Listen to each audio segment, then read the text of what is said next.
Di sebuah desa kecil yang terpencil, hiduplah seorang gadis kecil bernama Lily. Ia adalah anak yang selalu ceria dan penuh tawa. Meskipun kehidupannya sangat sederhana, di tengah kemiskinan yang melingkupi desanya, senyumnya yang tulus selalu berhasil menularkan kebahagiaan kepada siapa saja yang melihatnya. Sebelum kita melanjutkan kisah inspiratif tentang Lily, jangan lupa untuk terus mendukung channel ini dengan cara menekan tombol like, memberikan komentar, dan tentu saja subscribe. Dukungan kalian sangat berarti agar kami bisa terus menyajikan cerita-cerita menarik lainnya untuk Anda semua. Suatu sore yang cerah, saat Lily sedang bergelan-gelan sendirian di pinggir hutan dekat desanya, matanya menangkap sebuah kilauan aneh dari balik semak-semak. Dengan rasa penasaran, ia mendekat dan menemukan sebuah pensil kayu yang tampak begitu istimewa. Pensil itu memancarkan cahaya lembut keperakan, seolah memiliki kehidupan sendiri.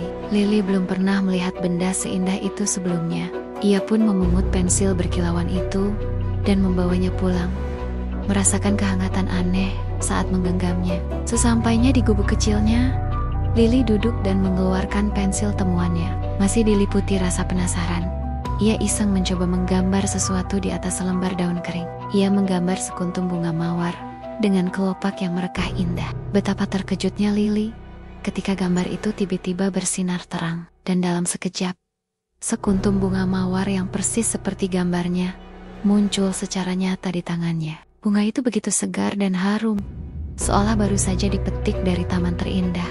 Lily menyadari bahwa pensil yang ia temukan bukanlah pensil biasa, melainkan sebuah pensil ajaib. Mengetahui kekuatan luar biasa yang dimilikinya, Lily tidak berpikir untuk menggunakan keajaiban itu demi kepentingannya sendiri. Hatinya yang baik segera tergerak untuk membantu orang-orang di sekitarnya. Pertama, ia menggambar berbagai makanan lezat yang berlimpah untuk keluarganya yang sering kelaparan. Roti hangat, buah-buahan segar, dan hidangan nikmat lainnya muncul di meja mereka. Kemudian, saat melihat seorang kakek tua menggigil kedinginan di malam hari, Lily segera menggambar sebuah selimut tebal dan hangat yang langsung menyelimuti tubuh renta sang kakek. Ia juga tidak lupa menggambar minan-minan lucu untuk anak-anak desa yang selalu tampak murung, membuat wajah mereka kembali dihiasi tawa dan keceriaan. Kabar tentang keajaiban yang dibawa Lily akhirnya sampai ke telinga seorang pedagang kaya dari kota seberang. Pedagang itu dikenal sangat tamak dan serakah, selalu menginginkan lebih banyak kekayaan untuk dirinya sendiri. Ia datang ke desa dan melihat dengan mata kepalanya sendiri bagaimana Lily menciptakan barang-barang dari goresan pensilnya. Terbutakan oleh keserakahan, pedagang itu dengan kasar merebut pensil ajaib itu dari tangan Lily yang kecil dan tak berdaya. Ia tertawa terbahak-bahak, membayangkan semua harta yang bisa ia ciptakan. Dengan pensil ajaib di tangannya, pedagang itu segera kembali ke rumahnya yang megah. Dengan napas terengah-engah karena kegirangan, ia mengambil selembar kertas terbesar yang ia miliki dan mulai menggambar impian terbesarnya, segunung emas dan permata yang menjulang tinggi.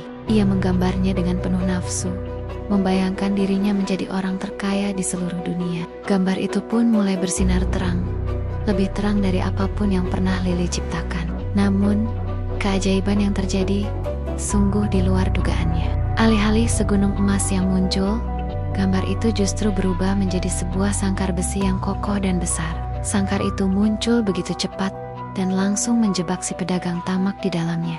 Ia berteriak panik dan berusaha keluar, tetapi jeruji besi itu terlalu kuat. Saat itulah ia menyadari pelajarannya. Keajaiban pensil itu hanya bekerja untuk mereka yang memiliki niat tulus dan hati yang baik. Kekuatan itu menolak keserakahan dan hanya merespons kebaikan. Mendengar keributan itu, Lily dan para penduduk desa datang dan melihat pedagang itu terperangkap. Dengan tenang, Lily mengambil kembali pensil ajaibnya. Sejak hari itu, ia terus menggunakan kekuatannya untuk tujuan yang mulia. Ia menggambar benih-benih unggul untuk para petani, membangun jembatan yang kokoh untuk menghubungkan desa, dan menciptakan sekolah agar anak-anak bisa belajar. Perlahan tapi pasti, berkat kebaikan hati Lily dan kekuatan pensil ajaibnya, desa yang dulunya miskin dan terpencil itu berubah menjadi tempat yang makmur, sejahtera, dan penuh kebahagiaan.